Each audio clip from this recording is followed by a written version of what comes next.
Welcome to the Boneyard with Steve Robertson. As always, I am your good friend and host, Steve Robertson, here on the Wednesday evening of the yard. It's been an eventful couple days. I'm back home in Starkville. I didn't want to be, and I know you guys didn't want me to be, and you guys wanted to be there as well. But Mississippi State's run in Hoover lasts just really one day. And I would like to give a shout out to the terrible meteorologists that convinced the SEC office that we needed to postpone last night's game. I'm going to give you guys a little backstory too, just full disclosure, okay, just so you guys know. As soon as I got to the ballpark on Tuesday, which was right at the opening of the Kentucky-Oklahoma game, I listened to Alabama, Missouri on the way. It took me a little while to kind of get things settled, and I got on out of here. And wanted to be there, and I thought, man, if Kentucky wins, I want to go talk to Nick and, just visit with him a little bit. And, of course, they didn't. But as soon as I got to the ballpark, somebody who should know came up to me and said, hey, be prepared. Game may be pushed till 9:30 in the morning. I'm like, why would we make that decision now? I don't know. That makes no sense to me. So they were already talking about postponing the game yesterday at around, noon, 1 o'clock? I don't remember what time the game started. You'll have to go back and look for yourself. But there were still two more games to play and a lot of data to collect about the weather. And so, and I know some people are going to be unhappy I'm talking about it, and I don't care, okay? I don't care. I want you guys to know what happened. I owe it to you to give you the truth. So as soon as guys, I haven't even unpacked my stuff. I haven't even set my bag down. I go and get my credential. I get upstairs, and he's like, hey, just be prepared. May push the game at 9:30. And, of course, they have to wait for initial announcements. I don't, right? I can, if I begin to learn things independently, I can share that with all of you. And I do. And I've got a responsibility to do that on my webpage, on my website, and, of course, on social media, because I feel like, hey, what's the point of me being your eyes and ears if I'm not sharing with you what I'm hearing? I wanted to give you guys a chance to prepare a little bit, right? Then a little bit later, I'm told, yeah, it's probably going to get pushed to 9:30 in the morning. And then within an hour's time, we go from, yeah, it's probably going to get pushed to, hey, there's some optimism that we're going to play the game. And I'm going to give you a timestamp on that because I want you to know. And so, Let's see here. If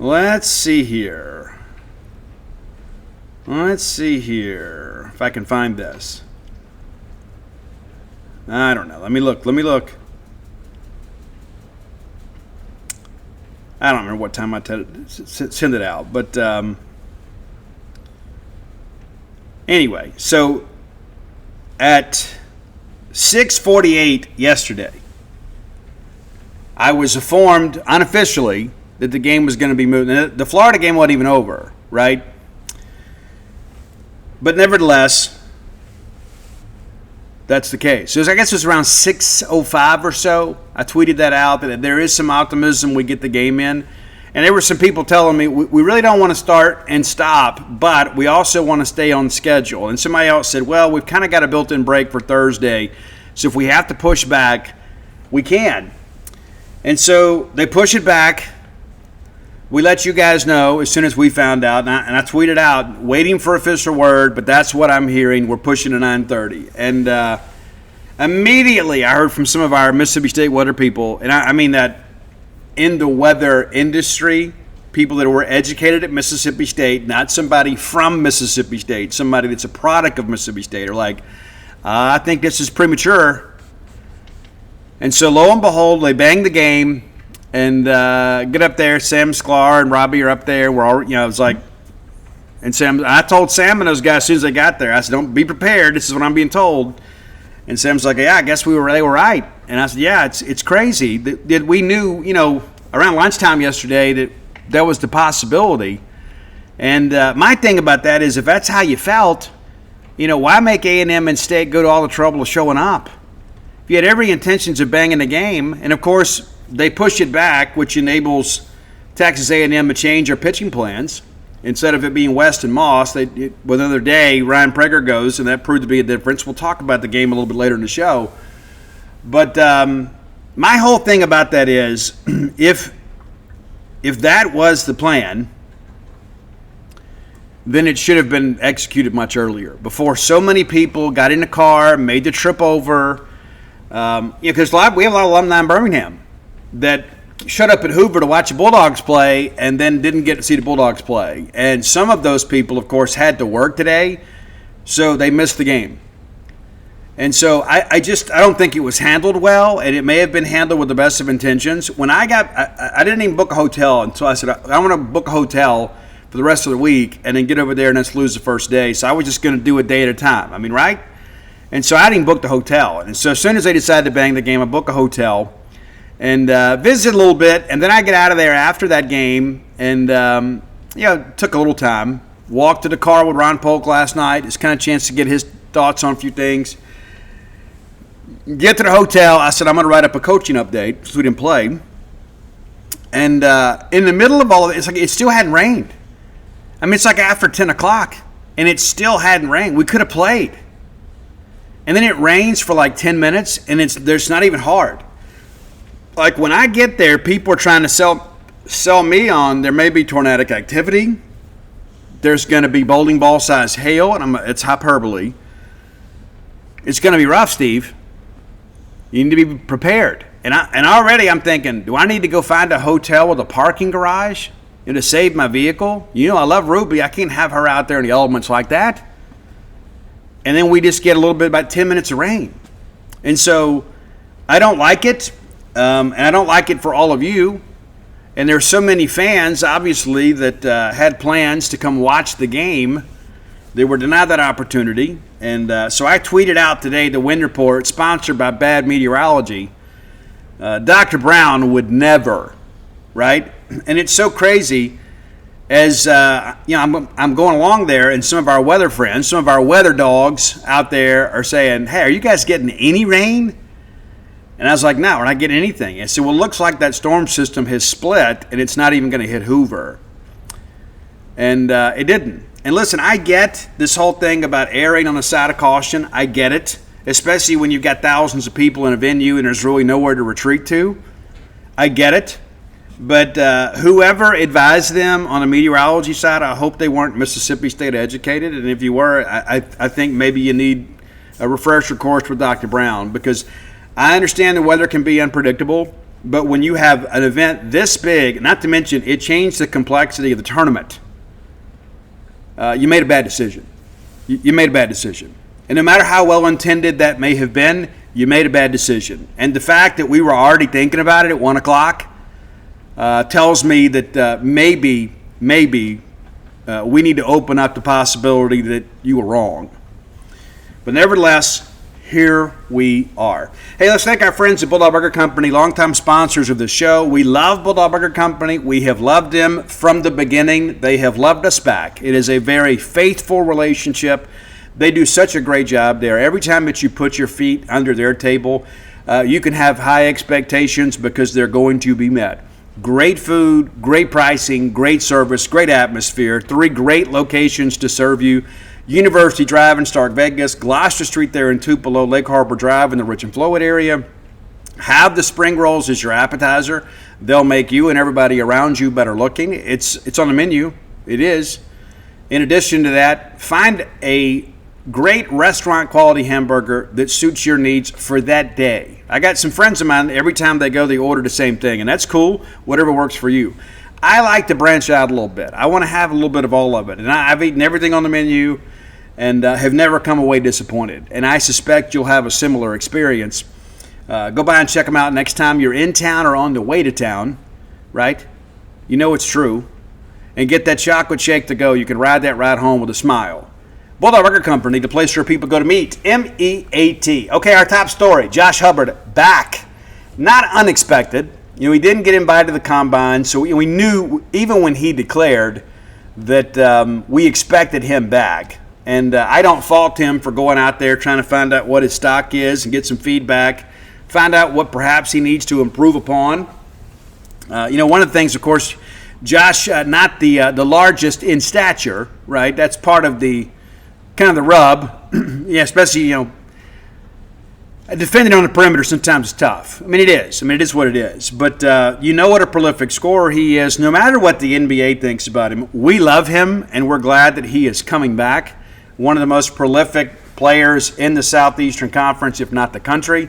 And that's a great development for Coach Chris Jans, a building block, right? You already know what you kind of have coming back, which isn't a lot, but you've added some other pieces, and all of a sudden you get Hub back, and so you know an improved Josh Hubbard is great news for Mississippi State, and we would take him just as he was. But you and I both know how hard Hub is going to work, and this a great development, and kind of a week that Mississippi State needs some good things to happen, right? And that's one of the things visiting with State fans out in Hoover, and we in Starkville, we kind of live in the big maroon bubble, right? I mean, I don't have to go to the water cooler and have to listen to it, like from opposing fans, right? I don't live that way because there just aren't any here, and the ones that are here understand to keep their mouth shut. But yeah, so out there with you guys, and it's good to get out there and visit with fans from other places. It is, because of the fact you get to kind of find out what they're dealing with and what their feelings are about Mississippi State athletics and the direction of things. And some of it I don't agree with. I don't. There's extremes. Or there's some people that think everything is rotten, and there's some people that think everything is fine. And both of those segments of people are incorrect. There are some things we can and must do better. There are some things that we're doing well that we don't get credit for, right? So I kind of fall somewhere in the middle. And what the difference is between many of you, like if I have something that I'm really upset about or something that I think requires attention, I just pick up the phone and call somebody at Mississippi State and say, hey, I don't know if you knew this, but we got to fix this. Or this is what I've seen, perhaps something you guys could investigate, look into. And so all that's important to know. But, there's a lot of people out there, they're like, hey, Steve, we just need something to feel good about. We got the coaching search coming up. I'm a little concerned about that. We made the tournament on the men's and women's side, but we didn't win games. And, of course, there's football. It's tough to get excited about football. And give me something to feel good about, Steve. And I'll be honest with you. Sometimes it's difficult for me. And that's not me being, contrarian or anything. I think the reality of it is that we need some good things to happen. And I think Josh Hubbard coming back is probably about the best news that we could have right now. Now, of course, we expect to make an NCAA regional. We'll find out on Monday where we're going, who we're playing, and we'll have full coverage of that no matter where it is. We're excited to go. And, we'll get into that a little bit later. But I don't think the current projections hold. I hope they do, but I don't think that's going to prove to be the case. And but again, looking here, Josh Hubbard, just kind of pulling a few things, from the story. Josh Hubbard comment, this is nothing but exciting. I was born and raised in Mississippi, so just to come back and wear the maroon and white again means the world. I can't explain how much Mississippi State means to me. I'm so excited and ready to get back to it already. And we are too, Josh, without any question. And as Joel T. Coleman writes, Hubbard has already racked up 1,240 points at Mississippi State. Only 3 other players in SEC history have scored more points with their respective teams over the course of their freshman and sophomore seasons. Take that in, right? Take that in for a second. That's pretty cool. Here's another comment from Josh. A lot of fans have been hitting me up asking what I was going to do. I know they're excited like me to come back and keep getting that excitement and support from the fans for the entire team. It's definitely going to be great. I've learned there are levels to everything. Obviously, the NBA is every collegiate player's goal, and it takes a lot of hard work to get there. Just to get the experience that I had to go through this journey definitely built my game even more for college. So I'm just grateful for the opportunity I had to put my name in a draft and learn a little bit more about myself, and I can bring back with me to Mississippi State and help myself grow. Further comments. I was always given opportunities growing up in this sport that I love. In some way, I knew I was always wanted to give back because of the opportunities I was given. This is about the Josh Hubbard Showcase where he's raised money. Scholarship money. Not all kids where I come from have these opportunities. I just wanted to create a chance for others to get their names out there, whether that's nationally or just inside the state of Mississippi. I just want to help them grow and get different connections to help with their careers. in whatever they do, right? And I just want fans to know that we're creating something special. I'm glad to be back, so let's all go have another year, another great, successful year. I think all of us now feel like, okay, now there is room for optimism for men's basketball, and I think there always is as long as Chris Jans is our coach. I think everybody feels that way. It's like, hey, Jans is going to have an opportunity because he understands how to build teams quickly. And so you begin to kind of look at it. You begin to think about kind of what's next for Mississippi State. Getting Josh back is so significant because, number one, it is a proven player that loves our fans, loves the hump, loves to interact with all of you. He's a great ambassador for Mississippi State. But, not a lot returning around him, obviously. But there are some pieces that are coming back. We've added some other pieces as well, as you guys are well aware, out of the transfer portal. And, still a little work to do there in that respect. But, we've got the big dog back. And that's the way I think that we need to open the show, right, is to talk about the significance of that. And there's so many times that we need something to feel good about. If Josh had gone in a portal, that'd be one of those things. And I remember a post he put out there when he first declared that he was going to go and not sign with an agent. He was going to go declare for the draft and go through the process, but not sign with an agent to preserve his college eligibility. And one of our Bulldog fans kind of challenged him and said, hey, if you don't get it, you're going to go in the portal. And that's probably not the way to ask that, right? You shouldn't assume. And Josh says, no, if I come back, I'm going to Mississippi State. And there is that's one of the things we love about Cam Matthews, right, is because Cam loved us back. And you get the same sense from Josh Hubbard. He loves being a Bulldog. He loves being a part of your program. He loves being the face of your program. And it's not an egotistical thing. It's not a thing where it's like, hey, I've got to be the star. It's like, hey, I want to go do something special at Mississippi State. And so one day when Josh Hubbard is done playing ball and comes back to the great state of Mississippi, one of you guys is going to hire him, right? You know it's true because you say, hey, this is a person with character. And in this day of transfer portal and NIL stuff, and that's not to say that Josh isn't being properly compensated, how many guys out there, even from our own team, have gone out there and parlayed the opportunities that we gave them to get a better deal somewhere else? And you know what? I don't begrudge it, but at the same time, too, it makes you appreciate and respect the commitment and dedication of Josh Hubbard to this university and to this fan base even more. We talk about Keyshawn Murphy. That was just one of those. It was a bad situation, and it wasn't an acrimonious deal. He had some people in his ear that said, like, hey, this is to move. He ends up at Auburn, and now we got to play him, right? And so that part of it you just hate, right? It's like, hey, this guy came in, developed his game, had the best year of his college career. We thought we had proper compensation for him. And then he likes to transfer within the conference. And so, yeah, there's a little bit of hard feelings there. That's only natural. And you know what? I don't fault anybody for bettering themselves or their situation. And as I've shared with you guys before, we have some student athletes at Mississippi State that the bulk of their NIL compensation goes back home to their families.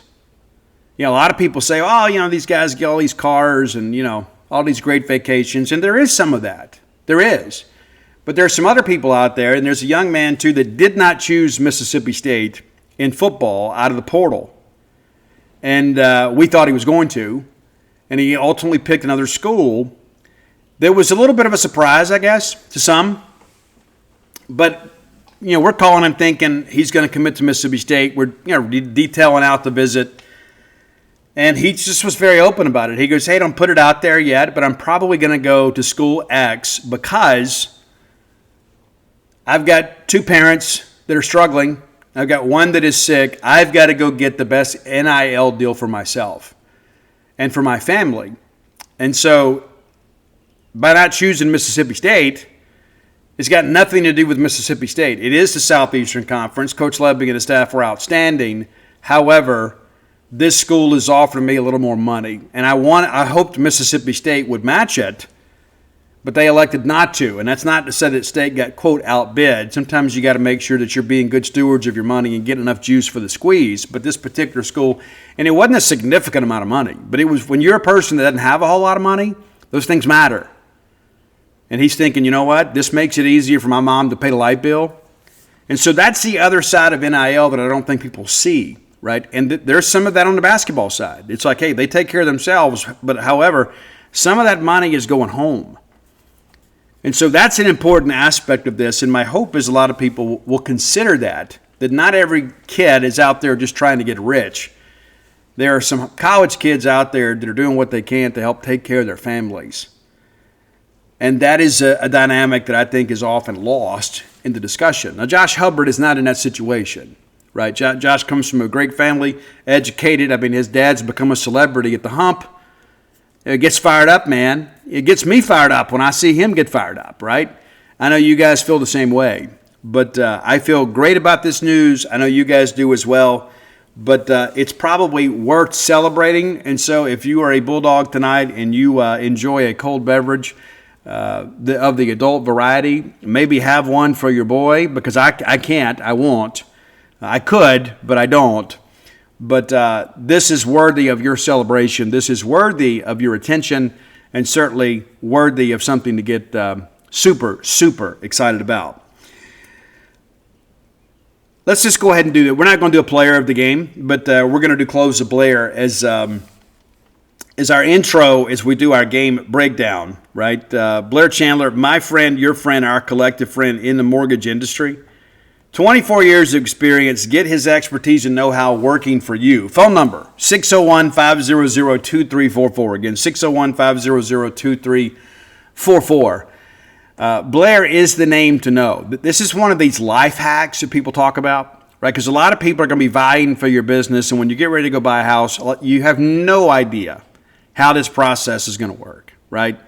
You just go out there and you think, hey, I want to get a real estate agent, and then you got to arrange your own financing, and sometimes they can make a recommendation, sometimes they can't. Allow me to save you some time and trouble. Don't overthink it. Stick with the winners. Stick with a winner like Blair Chandler. Again, 24 years in the industry, works at Priority One Mortgage. He has closed multiple Boneyard loans over the years, and about once a month or so, once every couple months, I get a text from Blair, said, hey, I just closed a Boneyard loan, or we got a Boneyard loan closing this weekend. There's always something, and so the reviews have been fantastic. I've had many people reach out and say, hey, Steve, can I get what's the mortgage guy's name and number? What's Blair Chandler? Again, 601-500-2344. So if you're looking for your first home, your next home, or your retirement home, the only name to know is Blair Chandler at closewithblair.com. Be sure and check that out. Okay, let's go back over the game. It's not going to be fun, but let's go back over the game from this morning just so we can kind of move on, right? And I even considered doing the show on Thursday, and I was like, nope, I got time to do it. Let's get it done today, and then we'll wake up fresh Thursday and work on some other things. There's plenty of things to worry and work on right now. We got coaching search stuff. We got to forecast what we think is going to happen with the committee when it comes to selection and placement of Mississippi State. We'll talk about that a little bit later in the show.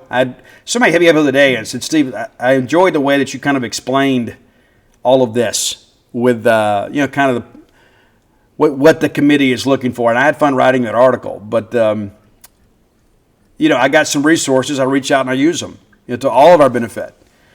But Bulldogs lose 9-0 today, and young Ryan McPherson, of course, paired up with Ryan Prager, who cost us David Mershon, just so you guys know. If he signs with the Angels, David Mershon is back in maroon and white. But because Prager didn't sign, the surplus that was left in the salary pool went to David Mershon, which allowed him to get pretty close to his requested number. And so he signs with the Angels. And listen, Dave wanted to sign, right? But Dave didn't get drafted high enough that that he wasn't going to sign for peanuts, and but nevertheless, that's who threw today. And Prager's had a tough year, and his velo's down a little bit. And I thought maybe we could get him. I got a call last night that said it was going to be Prager. It was initially supposed to be Weston Moss, but Prager wanted the ball. It's like, hey, they're pushing the game back a day. I want the ball, and he stepped up and did a good job. But Ryan McPherson in the first inning I thought was outstanding. And then the second inning, defense let him down, as you guys know. But, there's a lot of veterans in the top half of this Texas A&M lineup. I mean, Caden Kent, of course, the son of Jeff Kent, feel like he's been around forever. It seems like the Caden's been playing at A&M since Jeff was playing for the Mets. But, but Caden goes down swinging. Laviolette goes out looking. Lengthy at bat there, and I thought it was significant. That's a big confidence builder for a young guy like Ryan McPherson. Hands were doubles to left, and I'll be honest with you, if the wind's not blowing in from left, that ball's probably out of there. And then he gets Cash to go down swinging on 3 pitches. And so, hey, it's good to see the young guy kind of bow his back a little bit, and we're not going to yield. And I thought offensively we came out with a good approach here. Garrick Fry gets down in the count 1-2, and this kind of throws his hands at it. It's like he's looking fastball, but he gets the breaker. And rather than take it and hope it's not a strike, he's strong enough to just kind of throw the bat head out there and push that ball in the left. Really good job of hitting there. And then Reeves comes in and immediately sacrifices him to second. So you think, hey, we got 3-4 behind us. We get a base hit here. We score a run, have an early lead, maybe settle things down a little bit. And then Reese goes down looking. He didn't like the call. I thought it was the right call. Sullivan's been hit by the pitch. So now you get runners at first and second. Hines comes up, and again, it's a lefty-lefty matchup. And Hines pops up to the second baseman. So that ends the threat. But I felt like, okay, maybe Prager's not on his game right here. Maybe Prager's going to be like he was a couple of weekends ago. It's just, it's one of those things. Or last weekend, pardon me. Maybe there's some season fatigue, and we can take advantage. But after the first inning, I felt better about Mississippi State's prospects than I did Texas A&M. We're putting some balls in play, right? I mean, they had one hit, we had one hit, but I just felt in the first inning McPherson was sharper than Prager. We get to the second here, and we shoot ourselves in the foot. And we are a team at times, even I'm not going to be self-loathing because we've played really well the last month. But there have been times this year we shoot ourselves in the foot and just kind of keep reloading the gun. That's kind of how this one felt. You get a fly ball to right field. I wouldn't call it a routine play, but it's certainly a play you got to make. And then Stallman falls down and nearly makes the catch on his back, and then the ball rolls loose. They rule it a double. Guys, it's not a double. Okay, that's an error. Okay, that's an error. And people would say, some of you sticklers would say, well, he tripped on the apron near the track. Guys, he's got to make that play, right? That is a routine play, period. He didn't make it. It's a double. And then we get a ground ball to the left side, to the right side, but it's Gat Sanders left. And I've seen Gat make that play, 50 times this year? And he just doesn't get down deep enough, and the ball gets through. So Ryan McPherson, instead of having 2 outs, and he should have had 2 outs here, has 2 men on base and nobody out. And then Royo singles to left field. And there's probably a little frustration there, right? And then we walk Keel on 4 pitches. I mean, this is a guy that's hitting 8th for a reason. He's got some speed, but, you walk the run in here. We get Farr to pop up to second, right? And so you get a non-productive out, and now you're 1 pitch away. You're thinking, okay, maybe we can get out of this thing. We get Kent, who looked really awkward that first at bat. We're in a 2-2 count, and guess what? We plunk him. Run scores, 2-0. And then Laviolette, who had been 0 for 17 going into this at bat, hits a grand slam, makes it 6-0.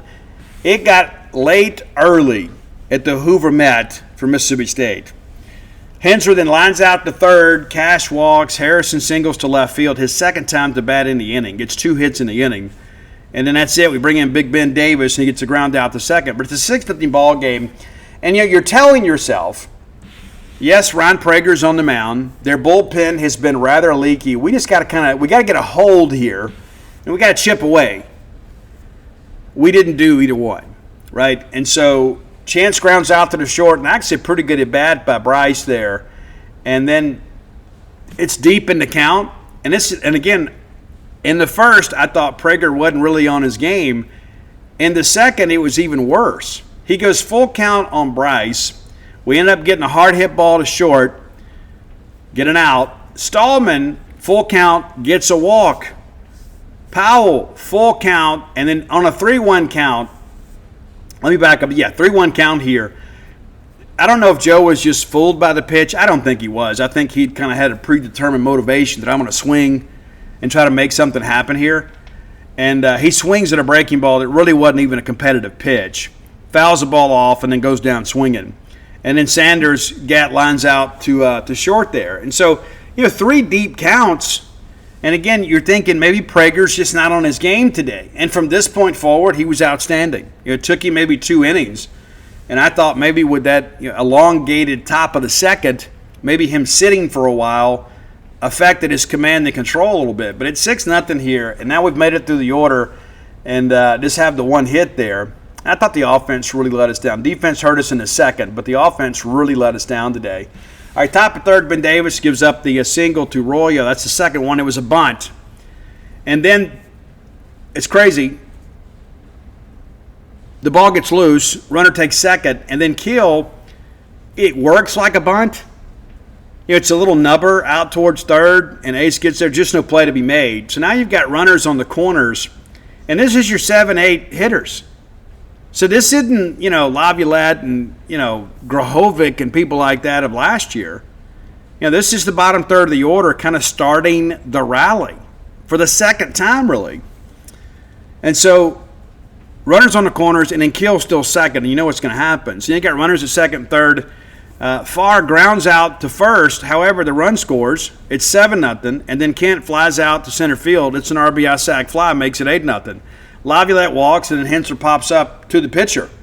That happened very often, but he was the only one that could catch it. It was such a soft pop-up. But it's an 8-0 ball game, and you want to think, right? The old coach in me is thinking, okay, all right, it's only the third inning.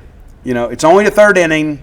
We got to get something going here. We need to go get a crooked number, but at the very least, we got to get on the board. We don't. We go 1, 2, 3. Fry grounds out, Reeves grounds out, Reese grounds out, and all of them hit the ball hard. But give Prager some credit for getting under barrels there. Top of 4. Ben Davis, good job here. He gets a 1, 2, 3 inning, gets a ground out from Cash. Harrison flies out to center, and then Schott flies out to center. And with that wind blowing in, those balls were 25, 30, maybe even 40 feet from the track. And some of their people, off the bat, their people are just yelping and come on, give me a break, man. You're not hitting that ball out in the Hoover Met with that wind blowing in at about 17 miles an hour. I guess it was 7 mile per hour in from left with gusts up to 17. You're not poking that ball out to left or center. Bottom of 4, Noah Sullivan gets us started, just kind of slops one back up the middle for a single. And you're thinking, okay, if we can get a couple of runs here, get a crooked number, give us some confidence, get the leadoff guy on, we do. Heinzen flies out to right, Chance flies out to right, Stallman goes down swinging on 3 pitches, and all 3 of them were swinging strikes. At this point, I felt like, you know what, if we don't get Prager out of the game soon, we're going to get mercy ruled because we're not going to score against him. Top of 5, Roya pops up, and again, this is the same little group. And this time Ben Davis handles him pretty well. Roya pops up to the shortstop. Keel goes down swinging. Farr singles down the right field line. And great job by Hunter Heinz here just on the effort, right? I mean, it's just one of those things that kind of happens. But he singles down the right field. It's a different play. But nevertheless, single to right field. We bring in Dane Burns, and he rolls up a first pitch ground out to Caden Kent. And so we get out of it. So, again, back-to-back innings, State's posting zeros on the scoreboard on the pitching side of things. We just need the offense to kind of give us a chance. Well, guess what? We get the leadoff runner on again. Joe Powell walks deep into a count and gets ahead in the count, 2-1, and then fouls the ball off, takes the ball, fouls one off. Very selective here. Leadoff runner's on. Gatt goes down swinging. Fry grounds out to second, and Powell takes second on the play. There just wasn't, the only play was to first. And then Reeves goes down looking and did not like the call. And here, one of the things I'll tell you, I'd love to see the TrackMan data. It did not impact the score of this ball game. And no way, that's not what we lost. I thought the zone was interesting today. And I'd love to see the TrackMan data because there are 2 players that rarely ever complain about calls. And that's Bryce Chance and Sawyer Reeves. Sometimes Ace will kind of hang his head in dejection. Hunter will say some things at times. Garrick Fry will say some things. Noah Sullivan will certainly say some things.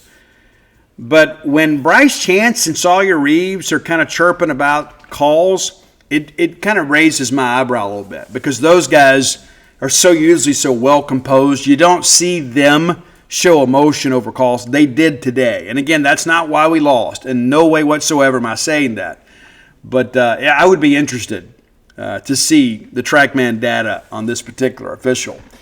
All right, top of 6, Russ Highfield comes into the game in place of Reed Stallman. And again, we're just kind of rolling along here. I thought Dane Burns was good today. Laviolette grounds out to second. Hensler grounds to short. Cassius walked. Lengthy at bat there. But then we get Harrison to strike out swinging. And I thought Dane really, really was in command today and looked very composed on the mound. And we're going to need him down the stretch. All right, bottom of 6. And again, it feels like, there's still some ball game left. The lead feels almost insurmountable. But if you get a few things cooking here and get into that bullpen, who knows what could happen. Reese singles up the middle, and then Sullivan singles to left field. And good job of hitting there. Hines goes down swinging, and that's it for Prager. They bring in Clayton Freshcorn, who ran out to no more tears from Ozzy Osbourne. I've never known a Freshcorn in my life. Saw him pitch last week, or 2 weekends ago, in the Sunday game against Missouri. And he was good. For a while. And then next thing you know, they make a couple mistakes and kind of gets away from them. But I've never known a Freshcorn. Maybe you know a lot of Freshcorns. I don't know any. That's an interesting name. He gets a chance to fly out to right. Highfield then fouls out to the first baseman. A lot of pop-ups for both teams today, too. Top of 7. Shot grounds out to second. Royo pops up to third. And then Keel doubles down the right field line. This is the play that I was remembering. He's a right-handed hitter, and he is behind the fastball, but he hits it with enough pace. Hunter Hines has to dive back to his left. Can't make the play. Appreciate the effort. Ends up being a double. Farden singles to left, and Keel comes around to score to make it 9-0, which actually caps the scoring. But 7-8-9 had a pretty good game against us today. And that's kind of been the book on A&M. There's not a lot of length in this order, but they got some production today.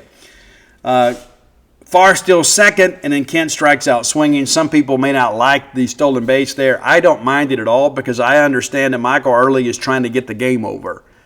Right? It's a 9-0 ball game. The chances of a comeback in the final 2 innings, not very good. Of course, State still has a bat in the bottom of 7, but you're trying to get the game over. You get him to second, you get a base hit from the top of the order. It's 10-0. You get 3 outs, bottom of 7, the game is over. I got no qualm or beef with Michael Early and those guys stealing second base here because I would have done the same thing. Bottom of 7, a familiar refrain. Bulldogs go 1-2-3. Powell strikes out looking. Sanders grounds out to second, and then Fry grounds out to first after a lengthy at bat. And I really thought Fry kind of had Freshcorn measured up here.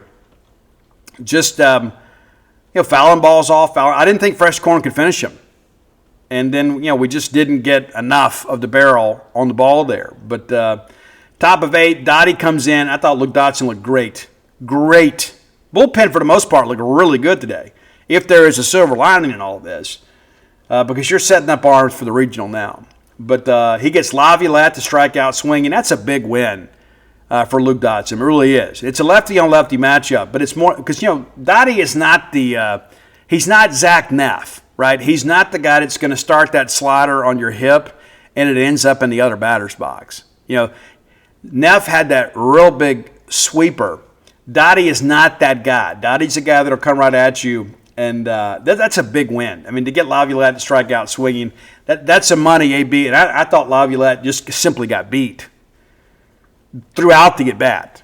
Hensler then strikes out looking, and then Cash pops up to the shortstop. It's a very productive inning from Dottie here. Bottom of 8, they bring in Rudis in place of Freshcorn, which I hate to see. Now that I know Freshcorn, I know he's an Ozzy Osbourne fan. I'm kind of a fan. Reeves fouls out to the first baseman. Reeson singles to left field, his second hit of the game. Sullivan pops up to third. Hines grounds out to second. So again, a hit in the inning, but we do nothing with it. Top of 9. Charlie Foster comes in, his second appearance since returning from injury, and again, he looked really good. And so if there is anything that you can draw optimism from is the fact that, hey, in Hoover, we got some of these young guys some postseason work. And then that should carry over to the regional. I mean, Charlie could be the fourth starter in a regional. Hopefully we don't need one. Hopefully we can win a regional in 3 games. But Foster is a guy that's super talented. Harrison strikes out swinging. They pinch hit Bender up. Another interesting name, Bender up. He pinch hits for Hayden Schott. He strikes out swinging on 3 pitches. Charlie just absolutely carved him up. And Arroyo pops up to the second baseman. So very, very effective inning. And again, you just go back and look, and we'll talk about that when we finish up our recap here, how good the bullpen did down the stretch. Offense just didn't show up. Defense put us in a hole, and the offense couldn't dig us out of it, even when the bullpen was throwing up zeros. Bottom of 9, Chance singles back up the middle, and then Heifel grounds into the double play. Powell walks, and I commend the umpire there for at least, maintaining some semblance of strike zone. If he had just rung Joe up at some point here, nobody would have minded. I mean, honest to goodness. It's a 9-0 ball game in the 9th with 2 outs. If you ring us up, we'll be disappointed for a few seconds, but, we got to stay on schedule. And then Spalletta pinch hits for Sanders and flies out center field. That's your ball game, 9-0. And running back through the numbers here, wasn't a lot to cheer about on the offensive side. And, you give Ryan Prager some credit, but here's the thing that I say about that. I am not a real big tip of the cap guy, right? I'll tip my cap to my friends in low places, but we are Mississippi State, right? We play in the same league. We are the program over the years. When you think about, the years, especially the Polk years, we are the kind of place where your ERA comes to climb. Right, we hit elite pitching. And I had a young fan make a comment yesterday. He goes, we just can't seem to hit like top 5 pitching. And I said, well, really nobody can. That's why it's top 5 pitching. But I understood, for us to get 6 hits against this team, Prager had been struggling some this year. And granted, I know he wanted a baseball. And that bullpen's been kind of leaky. And this is a staff that Missouri knocked all over the yard. And you guys know, and goodness, Missouri almost won the game on Tuesday. But nevertheless, disappointed with our offense. And it has kind of been an outlier because we have hit the ball so well lately. And so, listen, I don't just mean Missouri. The last month, we have been very good at the plate. We were not today.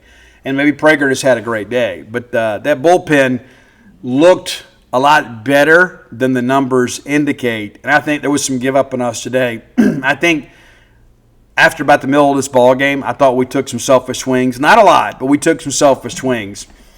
And you're not going to poke that ball out of there with that wind blowing in from left. Not going to happen. But, again, kind of looking back at all this, Mississippi State, just 6 hits in the ball game. Garrick Fry, 1 of them. Ace Reese, Noah Sullivan, 2 apiece. Bryce Chance with 1. I got some clarification today on Noah Sullivan, and I don't know why yet, and we'll try to get some other information. Noah Sullivan has a year of eligibility left. He played 3 years at USC Upstate. I don't know why that is. I don't know how he has a year of eligibility left, but he does. And it looks like Reed Stallman might have a year of eligibility left as well. So we'll get further clarification on that. But when you begin to kind of think about next year and what you may be losing, and I think State will hang on to Ace Reese. It may be expensive, but he is the face of our program. But you think about Garrick Fry, if he doesn't get drafted, that's a nice piece to have back. And then Ace Reese, of course, and if you get Noah Sullivan back, and you think about Stallman, I think Stallman, you bring him back and put him as your first baseman, which is what you recruited him to be. And then Hunter Hines doesn't get drafted, and so he returns. And so Stallman goes to the outfield. But Stallman is a first baseman by trade. And so you start thinking about if those things work out the way you hope, you're going to return some pretty significant pieces there. The final hit of the day from the Bulldogs, of course, came from Bryce Chance. But looking at this Bulldog pitching effort, McPherson, defense let him down. There's no denying that. And I think he got a little bit flustered. But 1 2/3 of an inning, 5 hits, 6 runs, 5 of them earned. And they did not charge Stallman with the error they should have. 3 strikeouts, a couple of walks, and a hit by pitch, all within that just come apart inning. And we hadn't had one of those in a while. But we did 2 errors in the inning, even though they only scored 1. And then you have the 2 walks and the hit by pitch. It just, those things happen. Ben Davis comes in, gives you 3 innings, 3 hits, 2 runs, only 1 of them earned because you have the error on the bunt there. I think he's going to beat it either way. But all that understood, Ben Davis, pretty solid. And then Dane Burns goes 2 1/3, 2 hits, 1 run. And then Dottie throws up a 0, and Foster throws up a 0. So again, I think you've got some arms that you can count on in the postseason. Getting some guys back, that kind of helps the composition of your bullpen.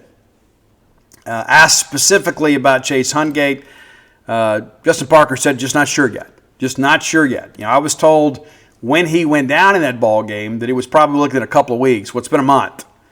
But it'd be nice to have him for the postseason. But that's your ball game. And now the Bulldogs wait to find out where they're going. We'll have some thoughts on that later in the show. All right, time for today's Top 10 list. As always, brought to you by Kalido Guitars. That's right, CALIDO Guitars.com, a company in Lake Jackson, Texas, owned and operated by true Mississippi State Bulldogs. I think we should keep business in the family whenever we can. I think it's important. I do. I think we should support each other. That's how I see all of that stuff. And so if you're a small business owner and you're a Bulldog, hey, let me know. We'll do what we can to help take care of you too. But when we travel, that's one of the things that I do is I reach out to other Mississippi State people to get recommendations. And so when we have the chance to support each other, we always could now, and we should, because the reality of it is it's easy to go to Guitar Center. It's easy to go to Amazon. But here's the thing. You're supporting the Bulldog, but you're also supporting Mississippi State in the process. You can get the same products at a discount from our friends at Kalido Guitars. Promo code BSR, you know what that stands for. 10% off your purchase, free shipping, and no sales tax unless you live in the state of Texas, and you're familiar with that policy. In addition to that, they will make a 5% donation of your purchase price to the Bulldog Excellence Fund. You're helping the guitar player in your family or yourself. I don't know, maybe you're a guitar player. Whether you're looking for an acoustic guitar, an electric guitar, a classic guitar, or any of the trimmings. Maybe you need some accessories, need a new guitar case, a gig bag, whatever you need, you can find it at Kalido Guitars. Excellent service before, during, and after the sale. And you can't say that when you just go buy something online from somebody else, some nameless, faceless company. These are Bulldogs. They're invested in you. They're invested in Mississippi State. So visit KalidoGuitars.com today or stop by their showroom in Lake Jackson, Texas, and let them outfit you or your player with the latest in guitar gear. Kalido Guitars. All right, so Roy, we called an audible. I had something else planned, but Roy went and saw this band that he's excited about and wanted to promote them. We do that here. We love to celebrate music, but the band is called Treaty Oak Revival, and it's interesting. Roy is kind of the jam band, kind of eclectic guy. He's a little different. He's my friend, but he's a little different, and I'm a little different too. But his music taste is a little bit off the beaten path. But he really likes this band. And if you're a person that kind of likes maybe that Texas Roadhouse type music, this may be the band for you. Kind of got a country twang to it, but they do have some guitar. And so I thought, hey, let's give it a shot. I checked out some of these songs, and so we're going to give it a whirl. And it's Treaty Oak Revival. Treaty Oak Revival. The list is already available. The 10 songs run about 38 minutes, so you can kind of get through them pretty quick here. But assuming that I have the list in order, and I've listened to most of these, not all of these. These are Roy's selections. So if he got it wrong, you can blame Roy Samanti, and he will hear your complaints, and you can air them on X at Dogmatic67. And, of course, if you just subscribe to his Spotify channel, too, our great list will just kind of show up for you. And we love being able to turn you on to new music. So here we go. Wrong Place, Wrong Time. That's your number 10 track. Number 9 is Have a Nice Day. Wasn't that sweet? Yeah, that's great. It's not a Bon Jovi cover either. Number 8, Stop and Stare. That's a pretty good one, if I must admit. Number 7 on our list is I'm the Worst. Now, I'm not a self-loather. I don't think I've ever been the worst. But that's maybe for that self-loathing segment of our fan base, maybe this is the song that exemplifies you. Number 6, Irish Goodbye. I'm a big fan of the Irish Goodbye. Are you familiar with the term Irish Goodbye? You like to go to a party, and then I just leave. the Irish exit, what some people call it. I don't feel the need to go by and say goodbye to everybody. I do a few, usually our hosts, but I'll show up, and as the song says, I'm here for a good time, not here for a long time. That's true. Fishnets, big fan of those. Huge fan of fishnets, but I don't know. I haven't listened to this one. I don't know if he's talking about the hosiery or the fishing equipment. I kind of have a feeling it might be both. Number 4, an ode to bourbon, and that's a pretty good one too. And Roy likes it too, which is why it's number 4. I've never been a big bourbon drinker, to be honest with you. I don't drink anymore, but when I did, I didn't drink a lot of whiskey. I just didn't. It wasn't my thing. When I did drink it, I kind of mixed it with some Coke or something, and you can call me soft or whatever. But I've been known to take a shot of Jack Daniels every once in a while back in the day, and I don't really miss that, to be honest with you. Number 3 is In Between. That's one of the catchier songs on the list. I think that's the song you'll have some fun with. And then number 2 is No Vacancy. That's not the band from School of Rock that won the Battle of the Bands. That's not them. It's not an ode to them. But it's an interesting song. And then number 1 is Missed Call. Missed Call, number 1 from Treaty Oak Revival. And we share these things with you in hopes that you will have some fun with them and they will bring some joy to your life. And Roy sometimes gets very impassioned about some of these lists and says, hey, this is a band you got to do. And we do it. But we have a lot of fun with it. And so if you have an idea for the top 10 list, reach out, let us know. Best way to do that is to hit us up on X. Again, Roy available at Dogmatic67. I'm on all forms of social media at Scout Steve R. Even when the new social media app opens, I go and grab it just in case it becomes something because I don't want somebody impersonating me. It may sound a little bit paranoid, but it's true. So I jump on that. And again, I'm so appreciative for Roy. Roy is my friend, and I did not know Roy. And he reached out many years ago and said, hey, I'd like to put these top 10 lists on Spotify. I'm not a Spotify guy. Maybe you are. I'm an iTunes person.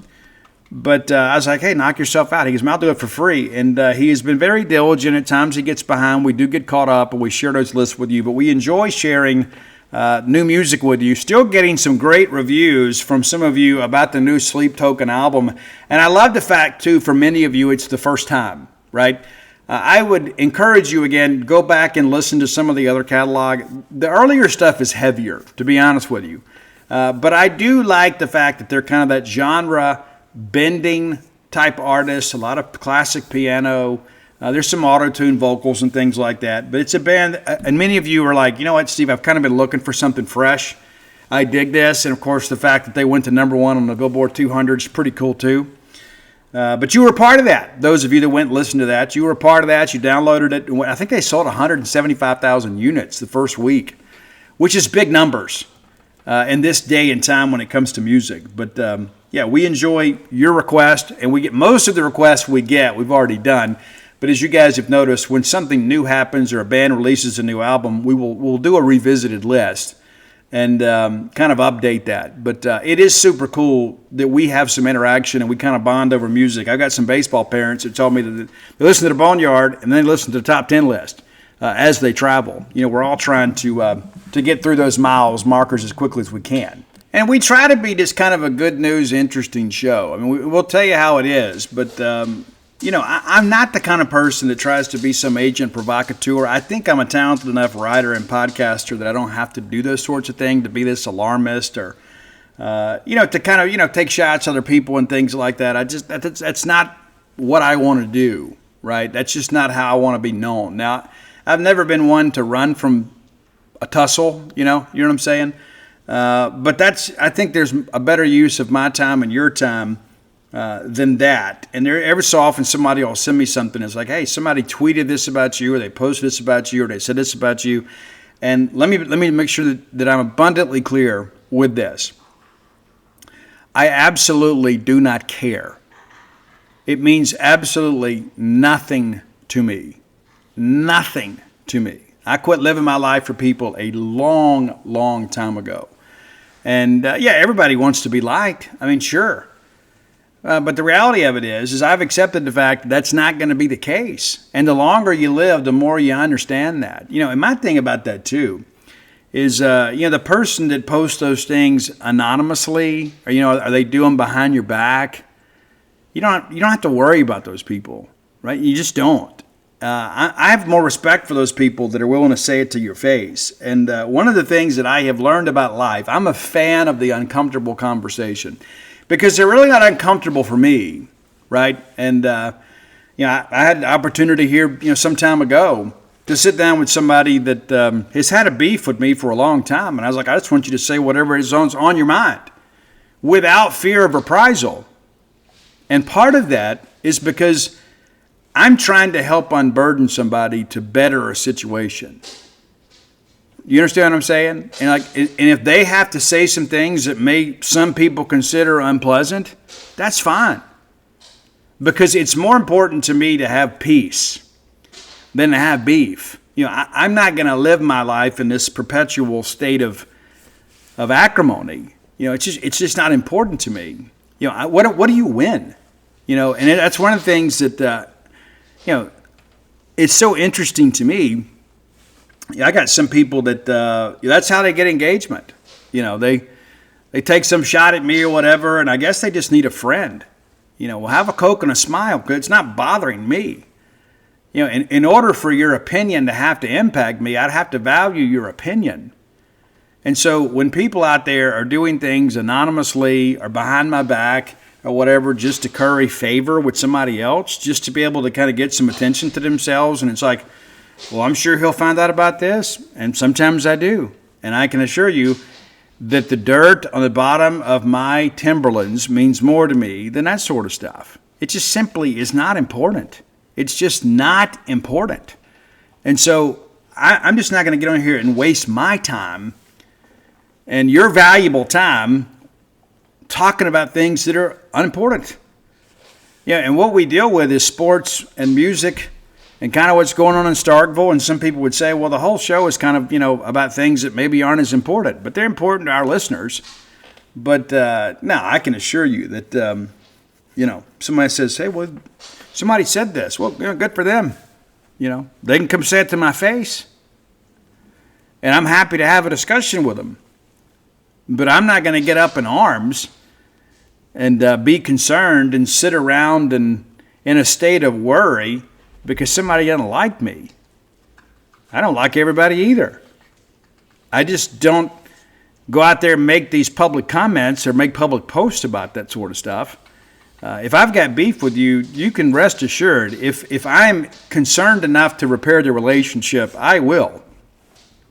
If I don't repair the relationship, then the relationship doesn't mean anything to me. That's just how life works. I got a lot of friends. I got even a bunch of acquaintances too. And as I wrote recently, I know a lot of people that could raise a fuss. I could raise an army. But what do you win? And there are some people that have been working against me and our business for their entire careers. And the question that I would have is, what has that gotten you? What have you accomplished by doing that? I'm not a person that believes that I have to diminish my competition in order to feel better about myself. And we don't really tolerate that type of behavior on our website. We just don't. Somebody says, hey, well, so-and-so's trash. Well, go tell them. Okay, we're here to discuss Mississippi State sports, and that's what I want to do. I just want to cover Mississippi State better than anybody has ever covered Mississippi State and give you guys the coverage that you deserve. That's my goal. And if other people have a problem with that, that is a them problem. It is not a me problem. All right, next segment of the show, brought to you by Campus Bookmart. Campus Bookmart, a Starkvillian institution. We love Campus Bookmart because they have what we want. That's Mississippi State merchandise. Nobody does it better than Campus Bookmart. Miss Kathy Brown does an amazing job.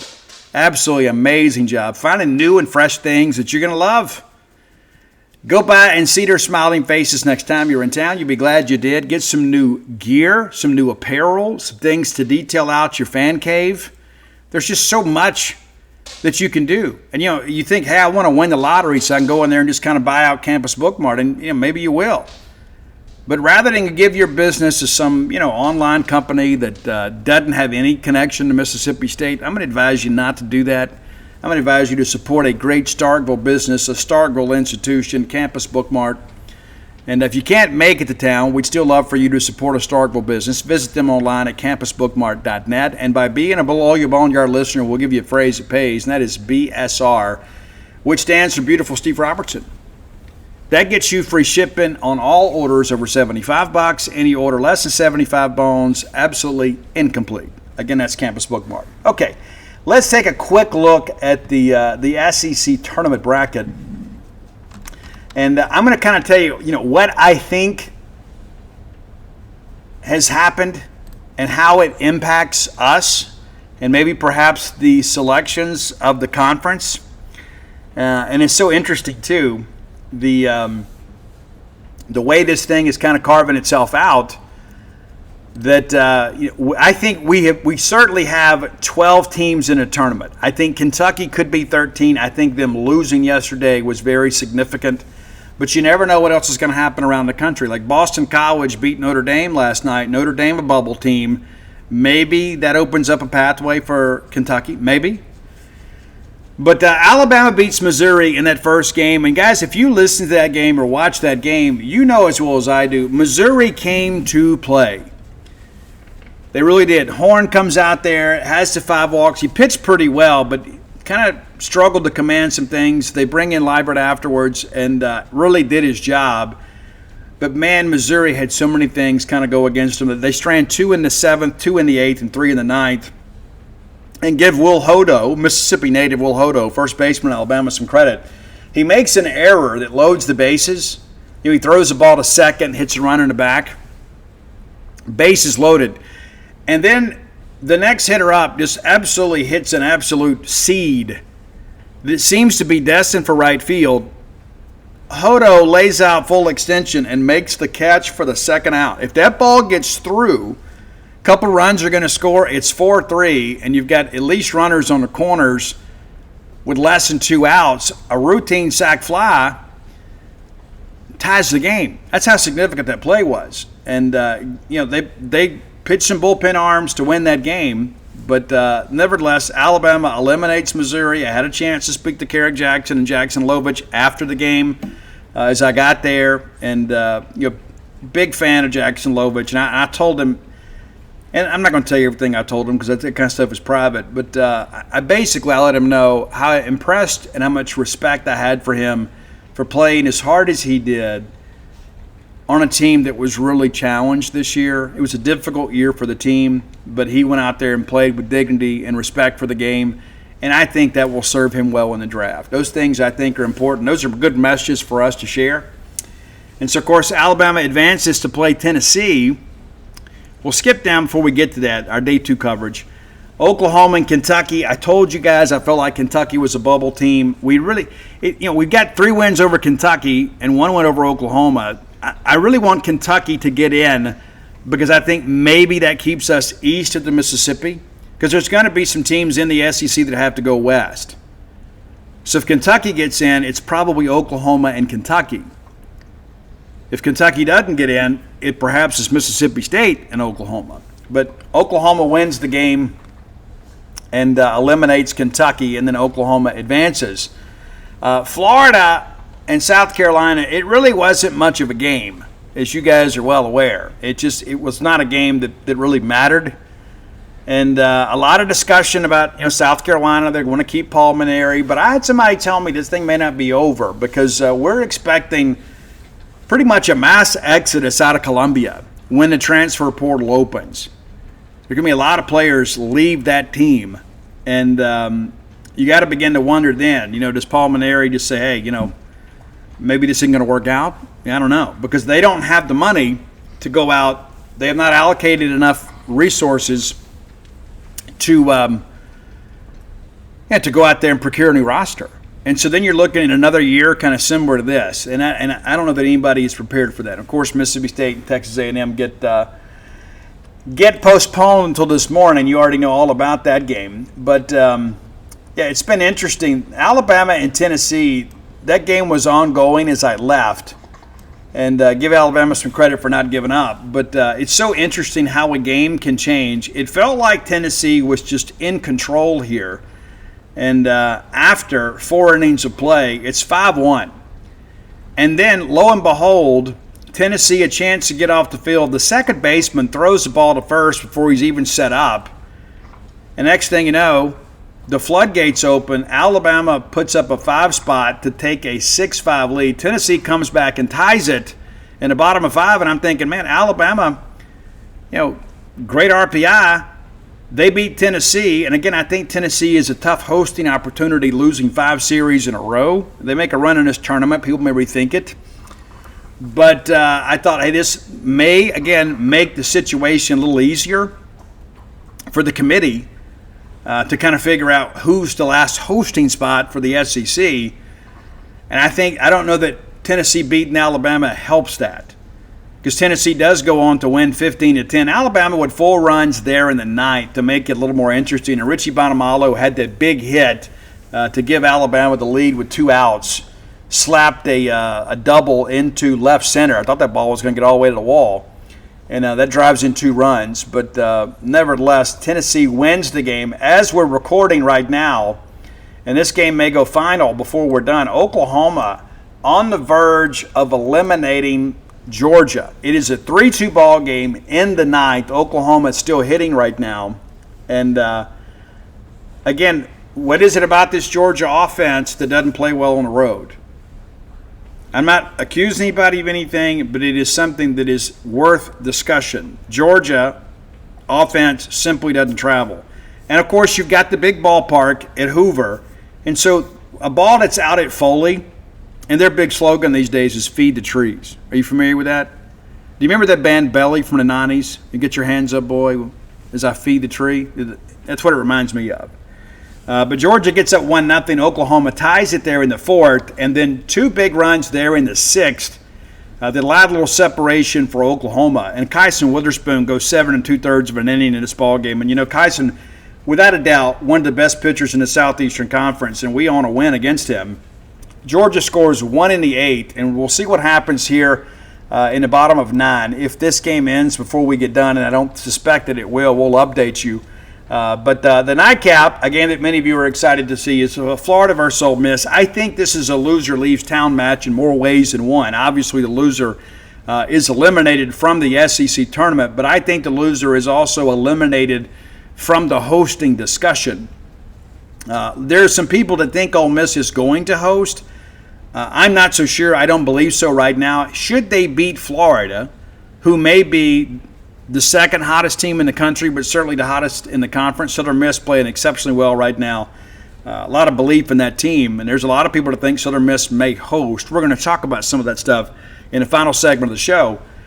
But we'll watch that game and eat some dinner tonight and watch Florida and Ole Miss play, because I love it. I mean, I love being in Hoover, and I hated having to leave when I did. Of course, the wife would have been perfectly okay with me staying tonight, watching all the night's games, and watching tomorrow's games.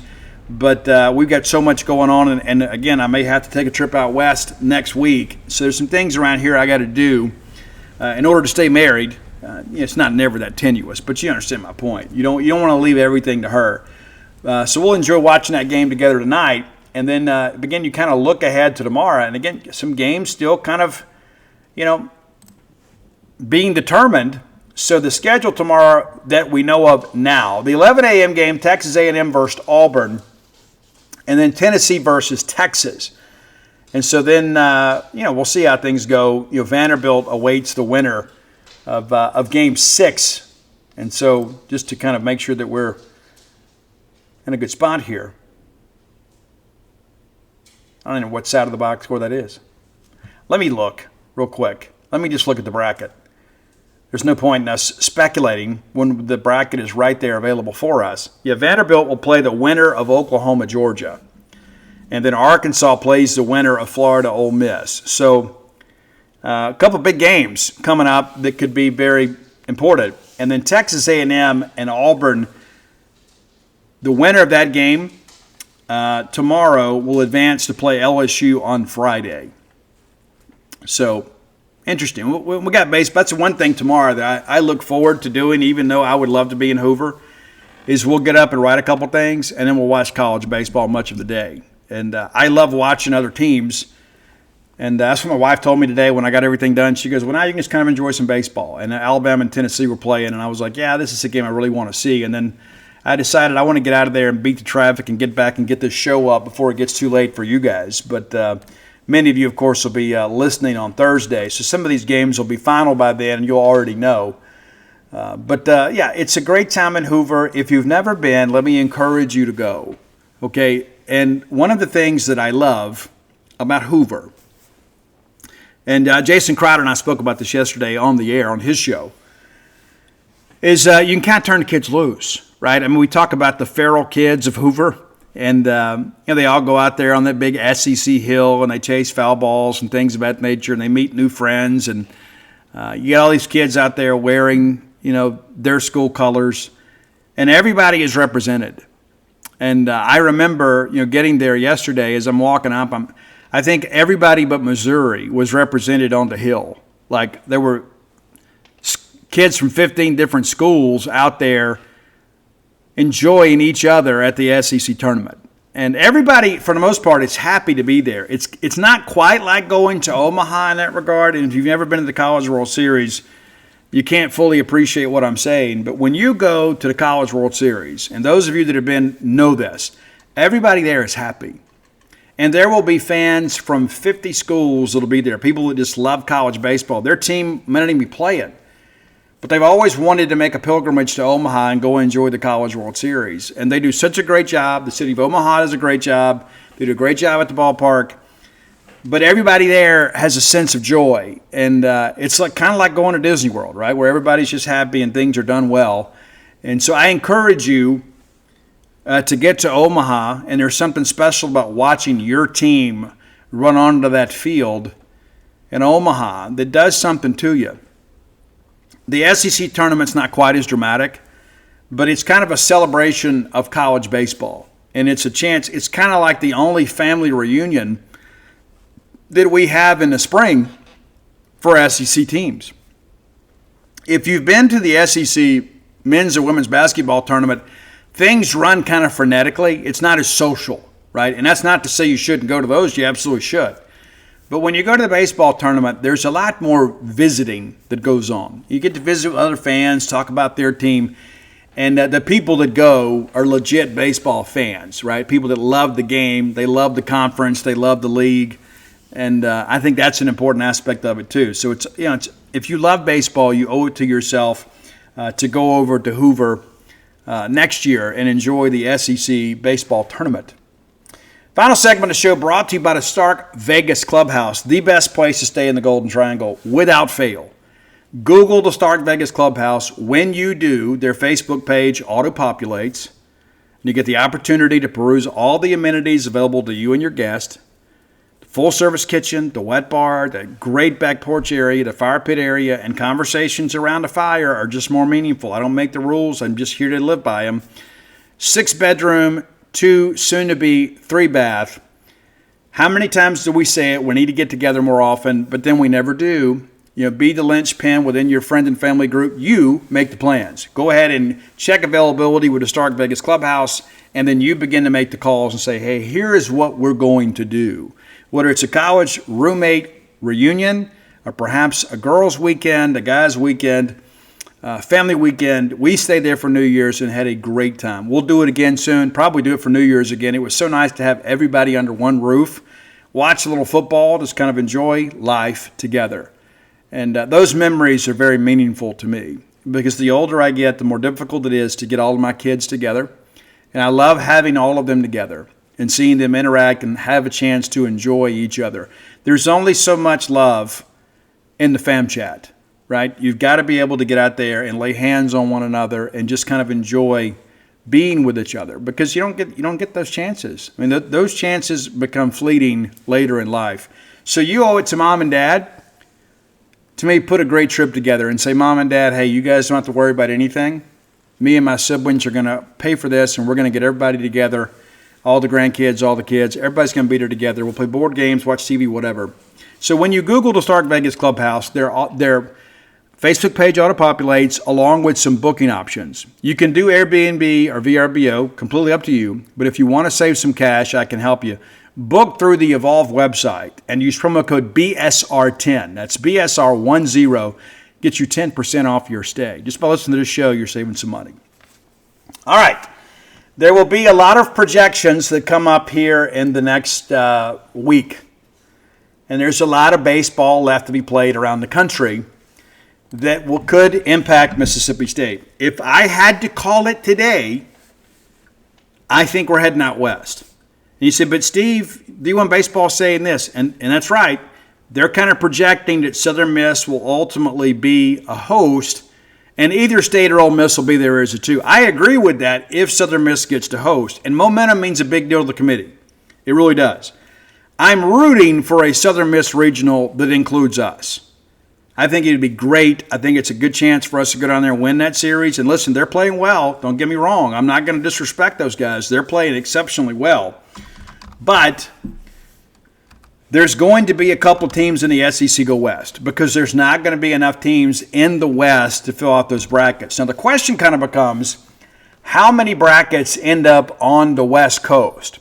Will it be Oregon, Oregon State, and UCLA? Well, if I had to call it today, I would say yes. UCLA with an RPI of 15, Oregon with an RPI of 14, and Oregon State with an RPI of 6. And so a lot of people are saying, hey, Ole Miss could host, Southern Miss could host. But you look there at UCLA at 15, and you begin to kind of ask yourself, if you've got 3 4-team regionals out there, where do the other 11 teams come from? Well, some of those are going to have to come from the Southeast. That's a significant development. They're all in the Big Ten, but they're on the West Coast, former Pac-12 schools. And if I had my druthers, I would rather go to L.A., not just because of the fact I got friends in Hollywood, but because of the fact I think that gives us our best chance to win the regional. I don't know that I want to go to Oregon State. I mean, I'd love to be able to go up there and win, but I think those guys are really good. Now, you look at their schedule, obviously they don't have a conference.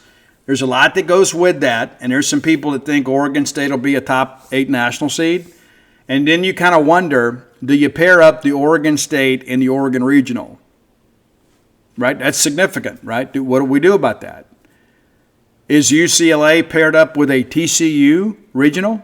Is that part of the equation? Not exactly known, right? But that's the thing. We're on that cut line between a 2 and a 3. I think if we end up a 2, we end up in the East. If we end up a 3, I think there's a good chance we go West. I know you don't want to hear that. It's not my job to make you feel good, though. It's my job to tell you what I think based on conversations that I had at Hoover and the data in front of me. And that's one of those things that we're always going to do. I'm not just going to go out there and share what everybody else is reporting. They may be correct. But the reality of this is when I go work through the data, I'm not trying to sell subscriptions to Southern Miss fans, right? And I'm not in any way bad-mouthing anybody. But my point being is that I can give you an opinion that may be perhaps unpopular. And so when I look at the Big Ten tournament is pool play, UCLA is in there with Michigan and Illinois, right? And so it's interesting how the pool works. And if you've never looked at it, you should. But like UCLA will play, when is this thing get underway? Is it tomorrow? It'd be great if it was. Tuesday. Yeah, it got underway yesterday. We'll update this here as we go. But, UCLA will play Illinois on Wednesday, which is today. Maybe that game's already been played. And so that's what we need to do is just kind of look and see if there is an interactive bracket here and kind of see where we are. That would probably be best. I don't always navigate these websites. Okay, so let's see here. So Rutgers beats Indiana 5-2. Michigan State beats Nebraska in 10. These scores are from yesterday.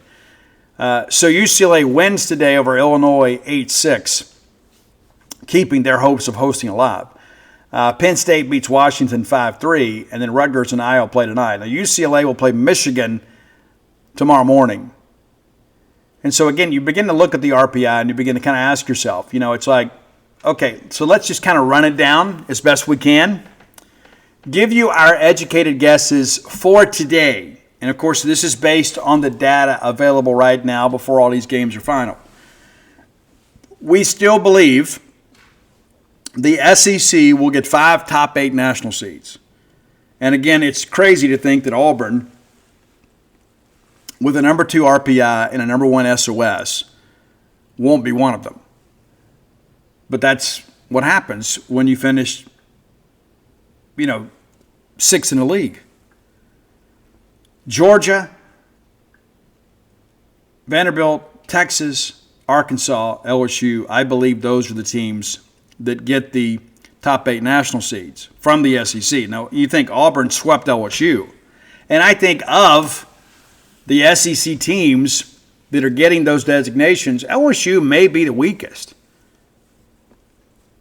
Now, at Alex Fox, it's going to be rocking.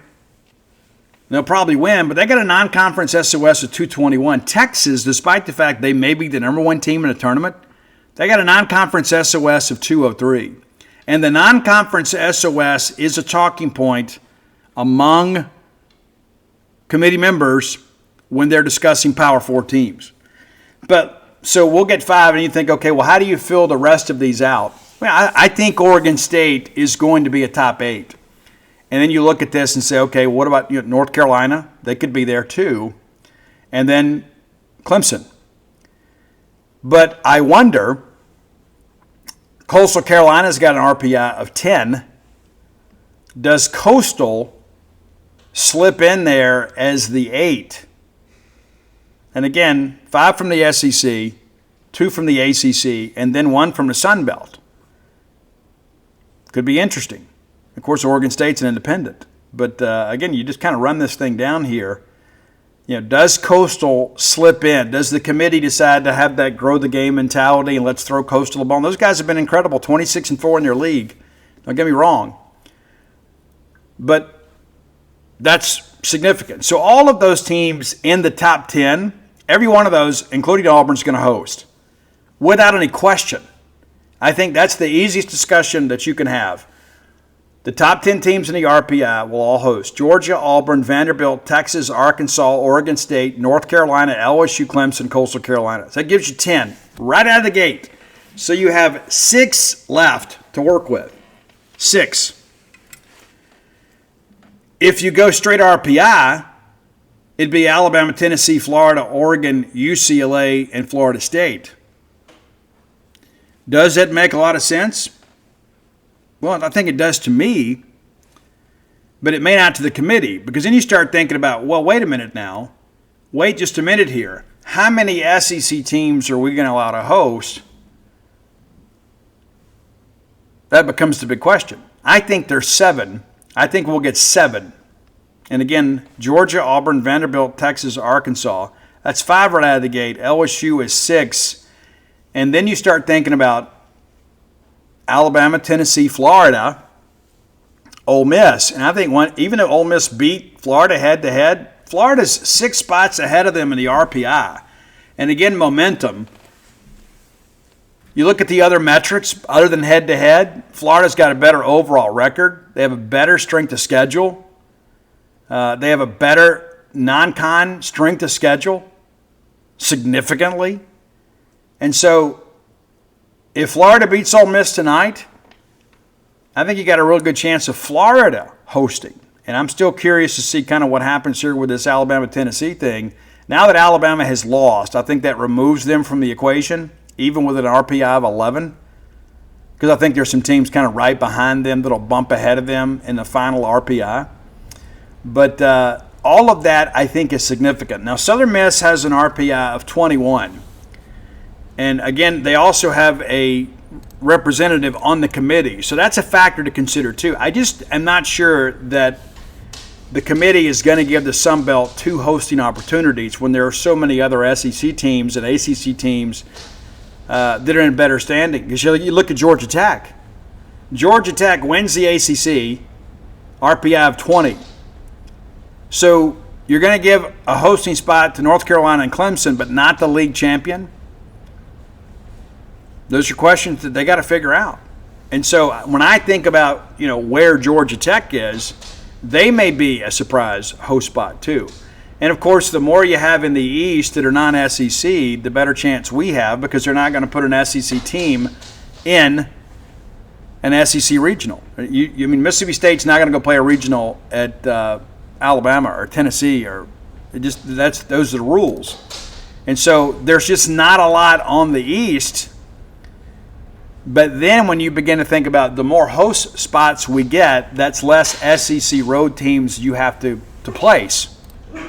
So that's an important aspect of this thing, to kind of figure this thing out. And as we get deeper into the week, by the time we get together on Friday, I think a lot of this will kind of fall into place. We'll have a better idea of where the final RPIs are going to look like.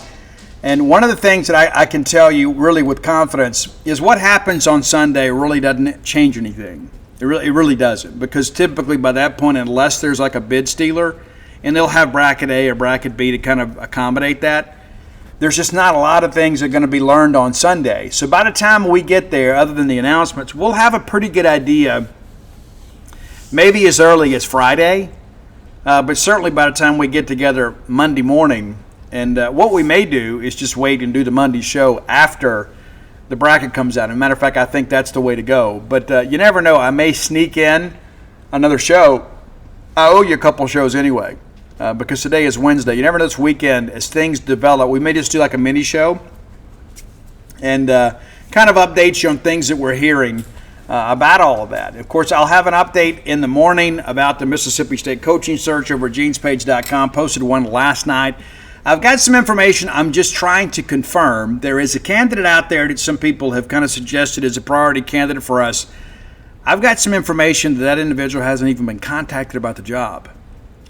You'll have to come over to genespage.com tomorrow to kind of figure out who we're talking about. But I'm trying to get confirmation to ensure that's correct. I've heard that from one source, and my philosophy's always been, like the rule of journalism, you need two independent sources to kind of confirm that. So we're working through that because we want to give you all of the details and not just fantastical type dreams, right? We want to make sure that we're giving you accurate information as best we can about a process that people don't want us to know about, right? That's the challenge, right? And there's a lot of people out there that threw hurdles in your way. Sometimes there's a lot of smoke. As we have said before, the Wes Johnson thing with Georgia, I felt like was a leveraging situation from the word go. I had somebody later say, well, maybe not so much. But Wes Johnson came out and said, I'm not going to be journeying into Starkville, but yet his agent was still out there kind of shopping a little bit. And that's his job. That's not to the detriment of Mississippi State. We weren't expecting him. But it's his job to go out there and get the best deal for his client. And it's so interesting.